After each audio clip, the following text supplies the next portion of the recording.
Welcome to Advancing Health. Here is a health statistic that hasn't changed in an amazing 75 years. Since 1950, cardiac issues, specifically heart disease, have remained the leading cause of death in the United States. But in Colorado, one hospital is using an innovative new tool to chip away at that stubborn reality.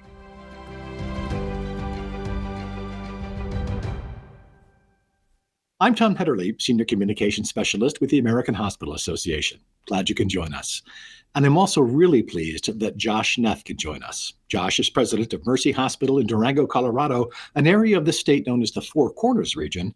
And he's here today to talk about how Mercy is using a cutting-edge communications tool called Pulsera to assist patients who are dealing with cardiac issues. Josh, thank you so much for joining me on Advancing Health today. Really appreciate you being here. Yeah, Tom, pleasure. It's a great opportunity to talk about some really great things we're doing in Southern Colorado for cardiac care. Well, let's start with the basics. What is Pulsera and how is Mercy Hospital using it? So Pulsera is ultimately a field to hospital communication tool. And we've got a large and remote area, and sometimes our response times are lengthy in Southern Colorado, especially in the Four Corners area. We've got a lot of mountain passes. When it's snowy, it creates some really delayed times getting critical patients to the hospital. And so Pulsara is really a way for us to connect and communicate with our pre-hospital providers across our 7 counties that we serve in Southern Colorado and Northern New Mexico, where for patients who are having chest pain and cardiac related issues, EMS has progressed over the last decade or two, and we've now got paramedics and other folks that are doing 12-lead EKGs in the field as soon as they arrive at the patient. And that's a really important thing for us to know and understand. How do we get that EKG to a cardiologist that's at a hospital 20 or 30 miles away, or maybe more? And so Pulsera really bridges that gap for us. It allows those pre-hospital teams to transmit that EKG in a HIPAA-compliant manner directly to the cardiologist on call. And that cardiologist then is able to help the pre-hospital team manage that patient clinically. It also allows us to be more prepared if that patient is actually having a STEMI or a heart attack. It allows us to have our teams ready and prepared so that that patient goes directly to the cath lab and undergoes cardiac treatment in a shorter period of time. Take us inside the ambulance itself, if you would, for a minute. So you've got a patient in there who's having a cardiac issue, en route to the hospital, could be a long drive ahead. What is happening in the ambulance itself, and how EKG and other vital signs, how is that all being monitored and transmitted? How does that happen? There's both Bluetooth and direct wire technology and capability between. Basically, it's transmitted over cell service. And even in the remote areas where cell service is a little bit patchy, the Pulsara system is accumulating this data in the background. And then as soon as it hits a signal, it automatically transmits, which allows that pre-hospital team, that those paramedics and EMTs, to be focused on working on that patient and providing care. As a former pre-hospital guy, so I was a ground paramedic and a flight paramedic way back in the day, and we didn't have this technology. And it's really comforting for the team to be able to know that they've got a group of specialists just at their fingertips that can help us and help them care for that patient. And so basically they get the machines hooked up. Pulsera can connect directly to their cardiac monitors. And so it feeds through that system and electronically can transmit a wide amount of data to us and to our caregivers that are at Mercy Hospital, ready and waiting for that patient to come in. And so what do they do with that information once it is transmitted? That helps with treatment plans? It does. So during the day, we've got our cath lab. We have 2 cath labs at Mercy Hospital. We're the only cath lab program in the southern part of the state and serving northern New Mexico. And so we've got folks on call or in the department every day. However, if it's after 5, 6 o'clock at night, we've got an on-call team. The goal is really with this to reduce the amount of time from first medical contact to device. And device is kind of that reperfusion or the treatment time that's tracked by all of the accrediting agencies.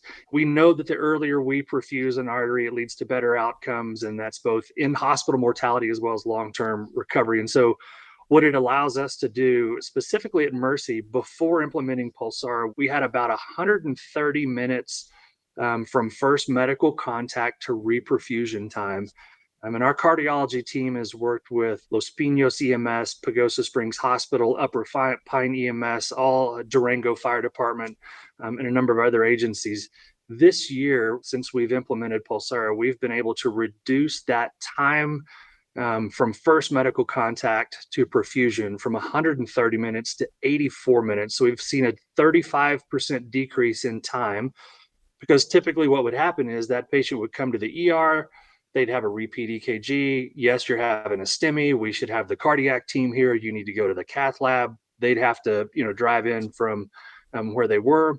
And so what this has allowed us to do is our cardiologist directly receives this EKG on a cell phone, is able to interpret the EKG, and he or she makes the call in real time. This patient's having a STEMI, hits the button, alerts our cardiac teams. And so that patient can come directly to the cath lab and undergo treatment immediately. That's remarkable. And being able to shave that much time off from the older way of doing things prior to Pulsara, what kind of results has that yielded so far in terms of patient outcomes? So we know that time is tissue. We're in the process of tracking the official data. What I can tell you anecdotally is we're seeing patients with shorter hospital stays getting back home and back to work and back to play in a shorter amount of time. And we're seeing better outcomes clinically for them as well. That's just amazing.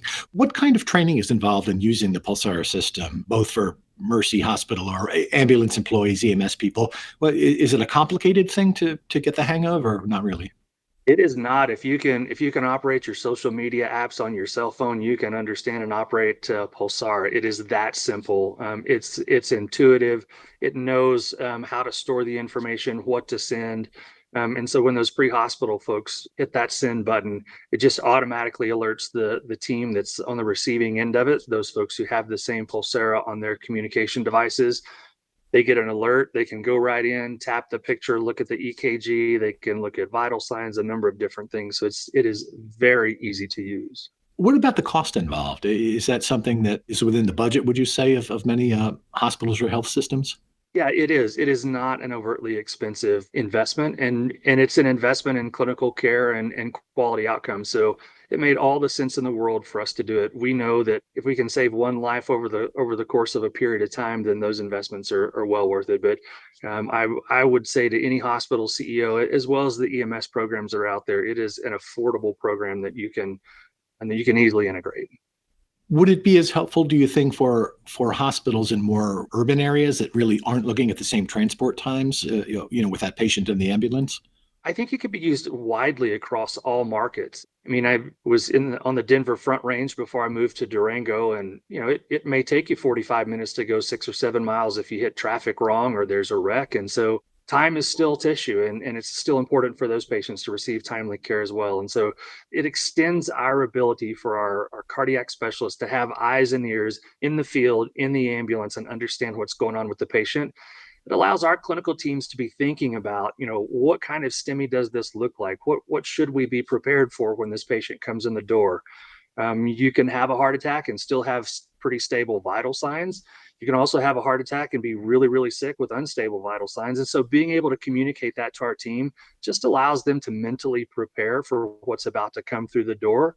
Listen, I was doing pre-hospital care in the early and mid 90s, and we didn't have this technology, and we serviced some rural markets, and this would have been a game changer back then. I know for sure that this technology is saving lives and impacting people who live and work in my community, and that's important to me. That's why I'm passionate about being the CEO of this hospital. That's our role in this world, is to make sure that we're taking great care of our community in a way that's meaningful, and this is just another tool in our toolbox that allows us to do that.